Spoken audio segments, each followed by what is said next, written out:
If you want to scan a document on a Nothing Phone 4a or 4a Pro, what you can do is you can go to the Files app by Google.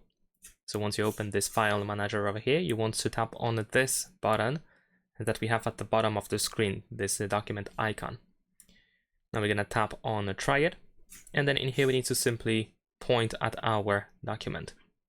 And then just wait a couple of seconds, and the phone is going to automatically scan these pages for you. Here we have the preview of both of these pages. We have a couple of additional tools that we can use, like the enhancement filters. We can also crop and rotate.